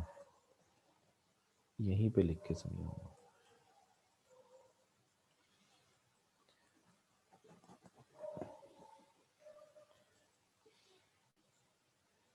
जी ये जगह बन गई हमारे पास। देखें जी, बार्टर इकोनॉमी जो होती है ना, बार्टर इकोनॉमी के अंदर, उसको हम बार्टर इकोनॉमी को हम कहते हैं direct exchange system. Barter economy है ना, डायरेक्ट एक्सचेंज सिस्टम, जिसमें आप गुड्स का एक्सचेंज गुड्स के साथ करते हैं, यानी गुड्स देते हैं गुड्स लेते हैं। तो बार्टर इकोनॉमी में गुड्स का एक्सचेंज गुड्स से होता है without any medium of exchange. अच्छा, अब यहाँ पे बार्टर सिस्टम के अंदर ये होता है जनाब कि इनकम और एक्सपेंडिचर बराबर होते हैं। इनकम और एक्सपेंडिचर बराबर होते हैं, यानी साइमल्टेनियसली होते हैं। और एक्चुअली ये एक ही ट्रांजैक्शन के दो साइड्स होती हैं, क्योंकि आप एक चीज़ दे रहे हैं उसी वक्त ही वो ले रहे हैं, तो इसमें कहीं पर भी कोई गैप नहीं आता है। लेकिन मॉनेटरी सिस्टम के अंदर आप ये देखते हैं कि यानी मॉनेटरी सिस्टम जिसमें मनी के ज़रिए आप चीज़ों को ख़रीदते हैं, मॉनेटरी इकोनॉमी के अंदर क्या होता है, मॉनेटरी इकोनॉमी के अंदर इनकम और एक्सपेंडिचर बराबर नहीं होते, या इन अदर वर्ड्स ये कह लीजिए कि इनकम और एक्सपेंडिचर सेम टाइम पर नहीं होते, सेम टाइम पर अक्कर नहीं होते। ये बात समझें, इसकी वजह ये बात यहाँ पे भी लिखी हुई है कि बार्टर इकोनॉमी के अंदर इनकम और एक्सपेंडिचर तो साइमल्टेनियस है, और लेकिन मनी बेस्ड इकोनॉमी के अंदर इनकम का जो फ्लो है वो no longer has to be the same as the flow of the expenditure as they do not occur at the same time period। वजह क्या है? वजह ये है कि मॉनेटरी इकोनॉमी के अंदर आपके जो कैश इनफ्लोज होते हैं और कैश आउटफ्लोज होते हैं वो एक ही टाइम पीरियड पे नहीं हो रहे होते। उसकी वजह ये है, जैसे फॉर एग्जांपल मैं आपको पहले हाउस होल्ड की एग्जांपल दूं। हाउस होल्ड कहते हैं प्राइवेट सेक्टर को, आम आम पर्सनल जो लोग होते हैं, प्राइवेट सेक्टर जो होते हैं, या फैमिली एक कह लीजिए, एक फैमिली जैसे होती है। तो फैमिली में जाहिर सी बात है, मेरी फैमिली है तो उसमें 5 लोग हैं, 3 लोग हैं, किसी में 4 लोग हैं, किसी में 7 लोग हैं, तो उसे हम कहते हैं हाउस होल्ड सेक्टर, फैमिली जिसे कहते हैं। अब हाउस होल्ड लेवल पे अगर आप देखें तो वहां पर आपको ये नजर आता है कि बहुत सारे लोग खुद जो है वो जॉब कर रहे होते हैं। जब वो जॉब करते हैं फॉर एग्जांपल, तो उनकी जो इनकम और एक्सपेंडिचर एक ही टाइम पीरियड पे नहीं हो रहे होते। यानी फॉर एग्जांपल कुछ लोगों को मंथली जो है वो एक इनकम मिलती है, तो वो पहली तारीख को इनकम मिल गई, और एक्सपेंडिचर उनका पूरा महीना होते रहते हैं, ठीक है ना। ये नहीं होता कि आज आपने एक्सपेंडिचर किया और साथ ही आपको इनकम मिल गई अगले दिन, ऐसा भी होता है। लेकिन ये चीज वो उनके यहाँ होती है जहाँ पे डेली डेली वेजेस लोग होते हैं, वहां पर इन डेली वेजेस के लिए इनकम और एक्सपेंडिचर उनके सेम होते हैं। लेकिन जहां पर एक टाइम पीरियड के बाद आपको इनकम मिलती है, उनके इनकम और एक्सपेंडिचर बैक वक्त नहीं हो रहे होते, साइमल्टेनिटी नहीं होती उनके अंदर, या इनको एक और अल्फाज में ये कह लीजिए कि वहां पर लैक ऑफ सिंक्रोनाइजेशन होता है। यानी लैक ऑफ सिंक्रोनाइजेशन मींस कि सिंक्रोनाइज नहीं होती, यानी साइमल्टेनिटी नहीं होती, मतलब एक ही वक्त में रिसीट्स और पेमेंट्स नहीं हो रही होती। तो लैक का मतलब है ना होना, synchronization means within the same time, within the same time receipts और पेमेंट आपको नहीं मिल रहे होते हैं, यानी they do not have to occur at the same time, ये वाली बात है। तो इसको lack of synchronization between the receipts and payment. तो इस वजह से इनके अंदर जाहिर सी बात है कि उनको अगर एक महीने बाद उनको मिलने हैं पैसे, तो ये एक पहली तारीख को पैसे मिले हैं, फिर 30 को मिले, तो उन्होंने इस इनकम को पूरे 30 दिन के अंदर स्प्रेड करना होता है और अपने अखराजात करने होते हैं। और जाहिर सी बात है बाज़ औक़ात नहीं भी पूरे होते, तो उनकी जब नहीं पूरे होते तो उनको खर्चा पूरा करने के लिए कर्जा भी लेना पड़ता है, डेट लेना पड़ता है, कर्जा लेना पड़ता है। समझ रहे ना बात? तो ये चीज़ समझने की ज़रूरत है कि ज़रूरी नहीं है कि आप अपनी इनकम को सारे के सारे को वो पूरा भी कर सकें। तो इसका मतलब ये हुआ कि जो मनी इकोनॉमी होती है ना, उसके अंदर या मॉनेटरी इकोनॉमी के अंदर इनकम और एक्सपेंडिचर बराबर नहीं होते, या इन अदर वर्ड्स आपके जो कैश इनफ्लोज होते हैं, कैश इनफ्लोज जो होते हैं वो बराबर नहीं होते किसके, कैश आउटफ्लोज के। ये प्रॉब्लम, जब ये नहीं होते तो फिर आपको कर्जा लेना पड़ता है, क्योंकि आपके वो दोनों चीजें मैच नहीं कर रही होती। यहाँ यही चीज बिजनेसेस में भी होता है, क्योंकि बिजनेसेस में चले जाएं तो उनको भी ये नहीं होता कि आज उन्होंने कोई चीज बनाई है तो साथ ही उनको पैसे वापस मिल गए बेच के। जैसे एक फर्म है, एक फैक्ट्री है, वो उसने एक चीज बनाई तो उसने सबसे पहले होलसेलर को बेची, होलसेलर ने रिटेलर को बेची, रिटेलर ने फिर कंज्यूमर को बेची। तो वो पैसा वापस भी इसी तरह ही आना है, कंज्यूमर से आना है रिटेलर की तरफ, रिटेलर से आना है होलसेलर की तरफ, होलसेलर से फैक्ट्री के पास आना है। तो उसमें एक टाइम पीरियड जो है वो रिक्वायर्ड होता है। इसका मतलब है कि इनकम वापस उनको वापस जो पैसे मिलने हैं फर्म को, उसमें एक टाइम लगेगा। तो that this shows the lack of synchronization between the receipts and payments. तो ये चीज ये है कि ये दोनों चीजें एक ही टाइम पीरियड पे नहीं हो रही थी। इस तरह गवर्नमेंट में भी ऐसे ही होता है कि गवर्नमेंट खर्चे करती है, गवर्नमेंट इन्वेस्टमेंट करती है, या बिजनेसेस ऐसे करती हैं, या गवर्नमेंट करती है। तीनों किस्म के सेक्टर्स जो है इनके यहाँ लैक ऑफ सिंक्रोनाइजेशन होती है रिसीट्स और पेमेंट के अंदर, यानी इनके यहाँ इनकम और एक्सपेंडिचर एक ही टाइम पीरियड पे नहीं हो रहे होते। ये बात समझे, ठीक है ना जी। इसी वजह से उन लोगों को क्या करना पड़ता है, उन लोगों को कर्जा लेना पड़ता है। और ये शॉर्ट टर्म में भी ऐसे ही होता है, मीडियम टर्म में भी और लॉन्ग टर्म में भी, कि उनके रिसीट्स और पेमेंट जो है वो वेरी करते हैं टाइम पीरियड के मुताबिक। अब जाहिर सी बात है, जब ये चीज होगी, ये एक प्रॉब्लम है, लैक ऑफ सिंक्रोनाइजेशन, यानी इनकम और एक्सपेंडिचर जब बराबर नहीं होंगे तो व्हाट वुड यू डू, आपको फिर कर्जा लेना पड़ता है, जिसे हम डेट कहते हैं, DEBT, डेट। इसमें बी साइलेंट है, डेट, डेट कहते हैं, या इसे क्या कहते हैं, क्रेडिट। तो आपको कर्जा लेना पड़ता है, कर्जा लेने या इसको हम कहते हैं लोन। तो ये एक ही चीज है, डेट, क्रेडिट और लोन। यानी जब भी आपकी इनकम और एक्सपेंडिचर बराबर नहीं होंगे, और आपके एक्सपेंडिचर अगर आपकी इनकम से ज्यादा है, तो you have to take the loan. और यही चीज वो यहाँ पे ये कह रहे हैं कि या तो आपको लोन लेना पड़ेगा, दो चीजें हो सकती है ना, या तो इनकम बराबर नहीं है एक्सपेंडिचर के, तो इसके दो मतलब है। एक मतलब ये है कि इनकम जो है वो ज्यादा हो सकती है एक्सपेंडिचर से, दूसरी चीज ये हो सकती है कि इनकम क्या हो सकती है, कम हो सकती है एक्सपेंडिचर से। ये दो मतलब है। अगर तो ये चीज है, इनकम ज्यादा हो जाती है एक्सपेंडिचर से, तो फिर तो आप सेवर बन जाएंगे। और अगर आप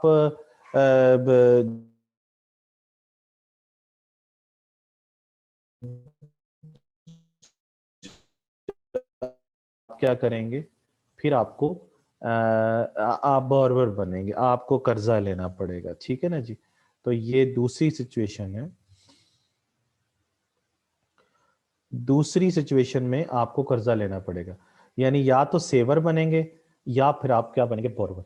तो इसका मतलब यह है कि इनको हम नेट सेवर्स कहते हैं या नेट बोरवर्स कहते हैं। नेट सेवर्स और नेट बोरवर्स क्या है वो मैं आपको दोबारा भी समझा देता हूँ। नेट सेवर्स ये लिखा हुआ है यहाँ पे कि ये नेट सेवर्स का मतलब ये है कि उनके आउट इनफ्लोज उनकी आउट एक्सपेंडिचर से क्या है, ज्यादा है। और नेट बोरवर का मतलब ये है कि एक्सपेंडिचर उनकी इनकम से क्या है, ज्यादा है। यही चीज मैंने आपसे कही है। इनको हम नेट सेवर्स और इनको हम नेट बोरवर कहेंगे, समझ गए जी। तो ये चीज समझने की जरूरत है। और ये किसकी वजह से हो रहे हैं, कि इनकम और एक्सपेंडिचर बराबर ना होने की वजह से। इनकम और एक्सपेंडिचर बराबर ना होने का मतलब ये है कि एक टाइम पीरियड के अंदर उनकी इनकम और एक्सपेंडिचर जो है वो बराबर नहीं है। जैसे आज है, आज इनकम देख लें तो आज ही एक्सपेंडिचर देख लें तो सेम नहीं है। लेकिन बार्टर सिस्टम में इनकम और एक्सपेंडिचर क्या रहते हैं, सेम रहते हैं। ठीक हो गया जी। अच्छा, अब जब ये प्रॉब्लम होगा तो दो किस्म की मखलूक पैदा हो जाएगी, एक वो जो कि नेट सेवर्स होंगे और एक वो जो नेट बोरवर्स होंगे। और इनको हम जाहिर सी बात है, इनको अभी पढ़ के आए हैं कि इनको हम सरप्लस यूनिट्स कहते हैं और इनको हम डेफिसिट यूनिट्स कहते हैं। अब ये सरप्लस और डेफिसिट यूनिट्स को जब आप लिंक करेंगे, इन सरप्लस यूनिट से फिर डेफिसिट यूनिट्स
जी प्लीज़ ज़रा थोड़ा बताइएगा दोबारा से कि कहाँ तक मेरा ख्याल फिर डिस्कनेक्ट हुआ था।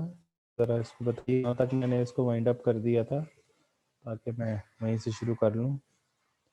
कोई थोड़ा ऐसे डिस्कनेक्ट हुआ है थोड़ी देर के लिए। ये ज़रा इधर लिख दें, क्वेश्चन आंसर वाले सेशन उस लिख दें, ज़रा मुझे लिख के बताएं कहाँ तक हुआ है।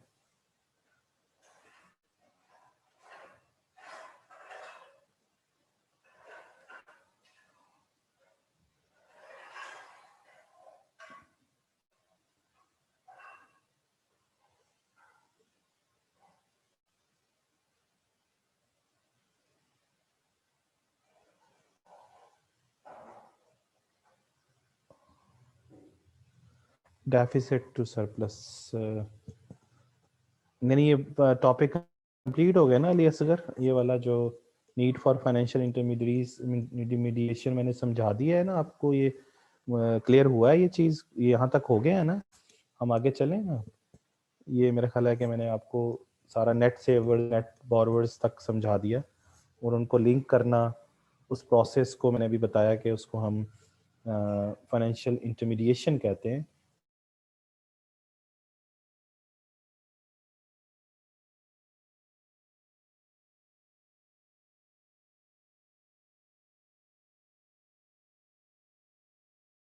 How to link the savers financial intermediation, yes यहाँ तक क्लियर हो चुका है ना। कहाँ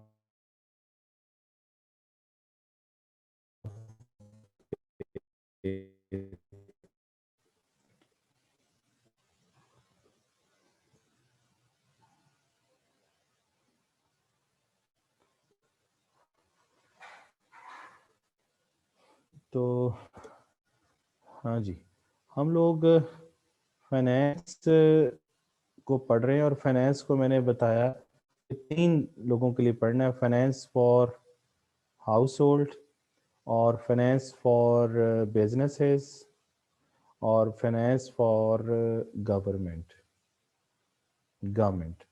ये 3 सवाल हैं जो अभी हमने पढ़ने हैं।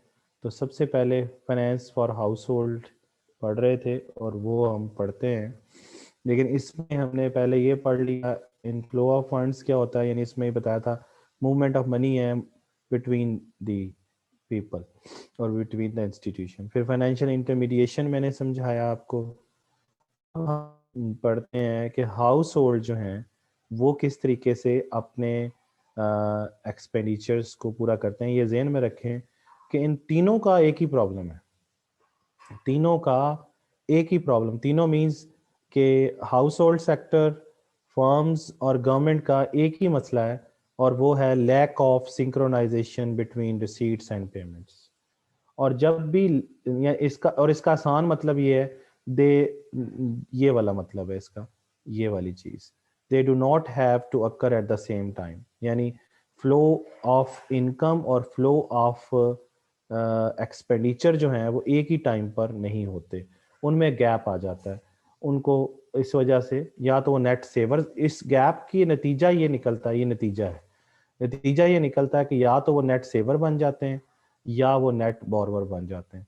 नेट सेवर्स और नेट बोरवर मैंने अभी यहाँ पे समझाया कि या तो वो इनकी इनकम एक्सपेंडिचर से ज़्यादा हो जाती है या कम, जब बराबर नहीं होगी तो दो ही बातें होंगी ना, कि या वो कम हो जाएगी या वो ज़्यादा हो जाएगी। तो इसका मतलब ये कि तीनों को, या हाउस होल्ड हो या वो बिजनेसेस हो या वो गवर्नमेंट हो, तीनों को एक ही मसला है, और वो ये है कि उनके मॉनेटरी रिसीट्स और मॉनेटरी पेमेंट्स जो हैं वो एक ही टाइम पीरियड पे नहीं हो रही होती। अब जरा आ जाइए कि जो हाउस होल्ड है, हाउस होल्ड का मतलब क्या है, ये मैं अभी बता चुका हूँ। हाउस होल्ड का मतलब है इंडिविजुअल्स या पर्सनल सेक्टर, यानी आम लोग, जो फैमिली होती है उसकी बात हम कर रहे हैं, उनके फाइनेंस पे बात कर रहे हैं। और इसमें जरा देखें जो हाउस होल्ड की इनकम है और हाउस होल्ड के जो एक्सपेंडिचर्स हैं वो पहले जरा करते हैं कि वो क्या क्या होते हैं। तो हाउस होल्ड के इनकम और हाउस होल्ड के एक्सपेंडिचर्स क्या क्या होते हैं। तो हाउस होल्ड के इनकम में अगर हम चले जाएं, इसको मैं मिटा दूं ज़रा आपको समझाने के लिए, ये मिटा के यहाँ पे समझाता हूँ। यहीं पे देखें, जो हाउस होल्ड की इनकम है, यानी उनकी, ये उनकी दो चीज़ें, एक उनकी इनकम और एक उनका क्या, एक्सपेंडिचर। दो चीजों की बात कर रहे हैं। इनकम कहाँ कहाँ से लेते हैं? नंबर वन, ये आम लोग जो हैं या तो वो रोजगार से लेते हैं, यानी कहीं पे जॉब कर रहे होंगे, एम्प्लॉयमेंट से। नंबर टू, वो कहाँ से इनकम ले सकते हैं? उनके पास पहले ही पैसा बैंक में पड़ा हुआ है, सेविंग से। नंबर थ्री, वो उनको पैसा कहाँ से मिलता है? वो इन्वेस्टमेंट कर सकते हैं कहीं ना कहीं पे, है ना जी। कहीं इन्वेस्टमेंट कर देंगे, वहां से पैसा आना शुरू कर देगा। नंबर चार, हो सकता है कि उन्हें कोई सोशल सिक्योरिटी, हमारे मुल्क में तो इतना ज़्यादा नहीं है सोशल सिक्योरिटी के बेनिफिट। सोशल सिक्योरिटी, पेंशन है हमारे मुल्क में, तो पेंशन से पैसा आता है। सोशल सिक्योरिटी में ये होता है कि गवर्नमेंट जो होती है वो बेरोजगार लोगों को अनएम्प्लॉयमेंट अलाउंस देती है डेवलप कंट्रीज के अंदर। उनको उनकी एजुकेशन फ्री होती है, उनके हेल्थ फ्री होती है। उसे सोशल सिक्योरिटी फंड कहते हैं, सोशल सिक्योरिटी फंड, ठीक है ना जी। Social security fund. तो ये इनकम के आने के सोर्स मैंने बताए हैं कि हाउस होल्ड जो होते हैं उनके पास पैसा कहाँ से आता है। तो जॉब करके आता है, या वो सेविंग उनके पास होती है, या इन्वेस्टमेंट से पैसा आता है, या वो सोशल सिक्योरिटी या पेंशन से आ रहा होता है उनके पास। इसी तरीके से जो उनके एक्सपेंडिचर्स होते हैं आम लोगों के, house hold means common people, तो वो कहाँ से खर्चे कौन कौन से करते हैं? तो उनके तीन तरह के खर्चे होते हैं। एक क्या होते हैं? शॉर्ट टर्म होते हैं। शॉर्ट रन, शॉर्ट टर्म उनकी नीड्स होती हैं। Number one, short term needs होती हैं उनकी। नंबर टू, उनकी मीडियम टर्म कुछ नीड्स होती हैं, मीडियम टर्म नीड्स होती हैं। और तीसरे नंबर पे उनकी कोई लॉन्ग टर्म नीड्स भी होती हैं, लॉन्ग टर्म नीड्स होती हैं। ये तीन तरह के उनके एक्सपेंडिचर होते हैं। इसका मतलब ये हुआ कि शॉर्ट टर्म नीड्स कौन कौन सी होती हैं? शॉर्ट टर्म नीड्स होती हैं जैसे फूड है, शेल्टर है, क्लॉथिंग है, ये उनकी शॉर्ट टर्म नीड्स होती हैं। और इसी तरीके से उनकी लॉन्ग टर्म नीड्स होती हैं कि उन्होंने घर खरीदना है, कार खरीदनी है, ठीक है ना जी। ये जैसे यहाँ पे आपको नजर आ रहा है शॉर्ट टर्म नीड, ये शॉर्ट टर्म नीड्स हैं, ये लॉन्ग टर्म नीड्स हैं, या अखराजात कह लीजिए। तो शॉर्ट टर्म के अंदर क्या है कि उन्होंने डे टू डे एक्सपेंडिचर के लिए उनके पास पैसा होना चाहिए, है ना जी। डे टू डे एक्सपेंडिचर करने के लिए उनके पास कोई कैश होना चाहिए। उसके लिए वो शॉर्ट टर्म जो है वो क्रेडिट कार्ड वगैरह या बैंक से पैसा ले लेते हैं। बैंक ओवरड्राफ्ट का मतलब होता है कि आप ओडी कहते हैं इसको, आपके बैंक में 1 लाख रुपए पड़ा है और आपने 1,10,000 का चेक लिख दिया, तो वो 10,000 रुपया आपका ओवरड्राफ्ट है। वो तो 1 लाख तो आपका अपना है, 10,000 बैंक ने दे दिया आपको फालतू, उसके ऊपर बैंक आपसे सूद ले लेगा, इंटरेस्ट रेट ले लेगा, ठीक है। वो बैंक ओवरड्राफ्ट होता है। वो ऐसे लोगों को बैंक जिनका बैंक ट्रस्ट होता है, जिनको बैंक को उनके ऊपर, वो उनको ओवरड्राफ्टिंग भी कर देता है। खासतौर पर गवर्नमेंट्स बहुत करती हैं ओवरड्राफ्टिंग बैंकों से। तो शॉर्ट टर्म के लिए ये आपको बता रहे हैं जी, शॉर्ट टर्म ये बता रहे हैं कि आपके जो शॉर्ट टर्म नीड्स होती हैं और उनको कैसे आप, अगर जब आपके पास पैसा ना हो तो उनको कैसे आप डील करेंगे। Ways to deal to lack with synchronization. जब आपके पास पैसा ना हो और शॉर्ट टर्म नीड्स को कैसे पूरा किया जाए। जब आपके पास फौरी तौर पर पैसा ना हो तो मीडियम की नीड्स को कैसे पूरा किया जाए। जब आपके पास पैसा ना हो तो लॉन्ग टर्म की नीड्स को आप किस तरीके से पूरा कर सकते हैं, क्योंकि आपके पास पैसा नहीं है। और पैसा क्यों नहीं है? क्योंकि इनकम और एक्सपेंडिचर बराबर नहीं है। आपके पास उस वक्त पैसा नहीं है, हो सकता है थोड़ी देर बाद आया आपके पास पैसा। तो इसका मतलब ये कि timing of the inflows are unlikely to match with the expenditure. नहीं, उनका अनलाइकली का मतलब है कि इम्कान ही नहीं है कि वो बराबर हो जाए। जब इस तरह का मसला आता है तो इस चीज को कहते हैं लैक ऑफ सिंक्रोनाइजेशन। और जब ये लैक ऑफ सिंक्रोनाइजेशन होगी तो आपने अपनी नीड्स फिर कैसे पूरी करनी है? अब आपने शॉर्ट टर्म नीड्स तो पूरी करनी है, तो उसके लिए तरीके बता रहे हैं कि किस तरीके से आप अपने उन शॉर्ट टर्म एक्सपेंडिचर्स को और long term, medium term expenditure, तीनों किस्म की एक्सपेंडिचर को कैसे पूरा करेंगे जब आपके पास उस वक्त पैसे ना हो जब आपको चाहिए होते हैं। तो उसके लिए ये है कि आप अपने पास शॉर्ट टर्म नीड्स हैं तो रूटीन ट्रांजेक्शन है, तो उसके लिए आप क्या कर सकते हैं? आप अपने हाथ में कुछ पैसा रखना चाहिए, रिटेन कैश। फिर आप क्रेडिट फंक्शन यूज कर सकते हैं शॉर्ट टर्म, जैसे बैंक से क्रेडिट कार्ड लेके कर सकते हैं, या बैंक से ओवरड्राफ्ट लेके अपने शॉर्ट टर्म की नीड्स को पूरा कर सकते हैं।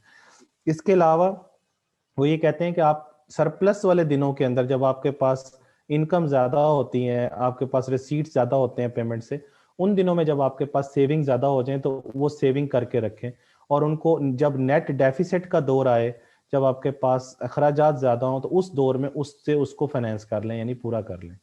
ठीक है ना जी, ये तरीका है, यानी अच्छे दिनों में बचा के रखें और बुरे दिनों में उनको यूज कर लें। फिर दूसरा ये है जी, मीडियम टर्म की जो आपकी नीड्स हैं उनको कैसे पूरा करेंगे। तो उनको पूरा करने का तरीका ये है कि अब मीडियम टर्म की नीड्स क्या क्या है, अभी शॉर्ट टर्म की नीड्स क्या थी वो मैंने अभी आपको बताई कि शॉर्ट टर्म नीड्स होती हैं फूड, शेल्टर और क्लोथिंग की होती हैं, ठीक है ना जी। और जो मीडियम टर्म की नीड्स होती हैं, वांट्स होती हैं, वो क्या होती हैं कि उन्होंने कोई मोर एक्सपेंसिव आइटम खरीदने हैं, या इनफ्रीक्वेंट परचेज करनी है, जो मतलब फ्रीक्वेंटली नहीं करते, ऐसे एकदम आ जाती है कोई चीज आपको करनी पड़ जाती है, यानी कि मेडिसिन पे खर्चा हो जाता है या कोई और हो जाता है, तो आप जो है ना उसको करना पड़ जाता है, आपको हॉलीडे आ जाती है या कोई समथिंग लाइक दैट। तो उसके लिए क्या है कि फिर वही बात है कि आप सेव करके रखें अपने पास, बैंक में एक अकाउंट ओपन करें, डिपॉजिट करें अकाउंट, पैसा वहां पे जमा करें। फिर यह है कि आप मनी को क्या कर लें, बोरो कर लें, और फिर क्या करें, उसको फिर एक टाइम पीरियड के बाद वापस कर दें। उसके लिए आपको बैंक से कर्जा लेना पड़ेगा, या हायर परचेज या लीजिंग या दूसरे जो फाइनेंस एग्रीमेंट्स होते हैं वो करने पड़ेंगे। तीसरा तरीका ये है, ये आपको तरीके बता रहे हैं कि आपने अपनी तीनों किस्म की जो एक्सपेंडिचर्स हैं या नीड्स हैं उनको कैसे पूरा करना है जबकि आपके पास पैसा उस वक्त ना हो। तो लॉन्ग टर्म जो नीड्स हैं यानी आपने घर खरीदना है, आपने कोई रिटायरमेंट प्लानिंग करनी है या कोई कुछ करना है, तो उसके लिए क्या करें, आप कोई लॉन्ग टर्म फाइनेंशियल इंस्ट्रूमेंट खरीद लें। फाइनेंशियल इंस्ट्रूमेंट मीन्स कोई बॉन्ड खरीद लें, कोई शेयर खरीद लें, कोई पेंशन प्लान ले लें, कोई इंश्योरेंस करवा लें वगैरह वगैरह। फिर मॉर्गेज किसे कहते हैं, मॉर्गेज कहते हैं जिसमें आप ज़मीन से कोई जो है ना वो कर्जा लेते हैं, यानी ज़मीन जिसमें इन्वॉल्व हो रही होती है, लैंड इन्वॉल्व हो रही होती है। तो mortgage are the loan use to acquire an asset, typically a property. और उसमें क्या होता है कि land as a collateral use हो रही होती है, कोलेट्रल कहते हैं जमानत के तौर पर, या लैंड के लिए आप कर्जा ले रहे होते हैं, या लैंड को जमानत के तौर पर रख के फिर कर्जा ले रहे होते हैं, दोनों कर्जों को आप मॉर्गेज लोन कहते हैं। ठीक है, तो ये भी आप कर सकते हैं जी। इसका मतलब ये है जी कि आ गया कि जो आम लोग होते हैं उनकी इनकम कहाँ से आती है, उनके एक्सपेंडिचर कौन कौन से होते हैं, फिर अगर उनमें इनकम और एक्सपेंडिचर में साइमल्टेनिटी ना हो, उनमें सिंक्रोनाइजेशन ना हो, तो फिर उन एक्सपेंडिचर को पूरा करने के तरीके क्या क्या हैं। उसके बाद दूसरा जो टॉपिक है वो है फाइनेंस फॉर द फर्म्स। तो ये मेरा ख्याल है कि हम इसको फिर कल पे रखते हैं, कल इसको मज़ीद इस पे डिस्कशन करेंगे और आगे चलेंगे। ठीक हो गया जी, थैंक यू वेरी मच। कोई क्वेश्चंस आपके हैं तो बताइए, कोई बात आपको समझ आ गई हो।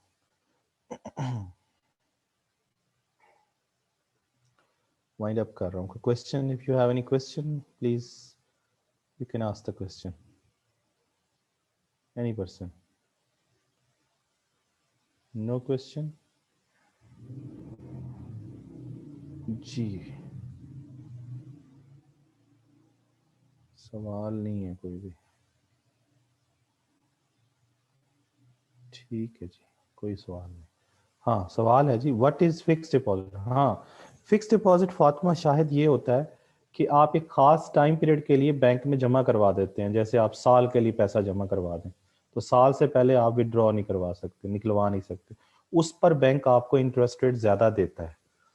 समझ आई बात, इसे हम कहते हैं टर्म डिपॉजिट। टर्म एक टर्म टर्म के लिए डिपॉजिट हो जाता है, वो एक फिक्स डिपॉजिट कहते हैं इसको। 5 साल के लिए जमा करवा दें, 10 साल के लिए करवा दें, साल के लिए करवा दें, 6 माह के लिए करवा दें, जितना टाइम पीरियड ज्यादा होता चला जाएगा उतनी इंटरेस्ट रेट ज्यादा बढ़ेगा, आप इंटरेस्ट रेट ज्यादा देगा बैंक आपको, क्योंकि आपको उतनी टाइम पीरियड के लिए अपनी लिक्विडिटी से महरूम होना पड़ेगा।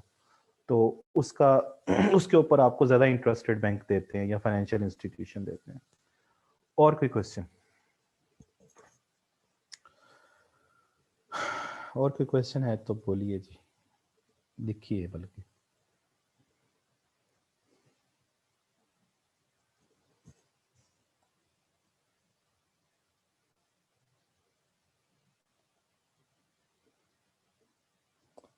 जी,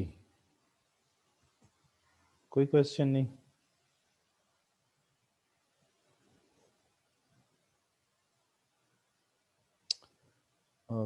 ओके,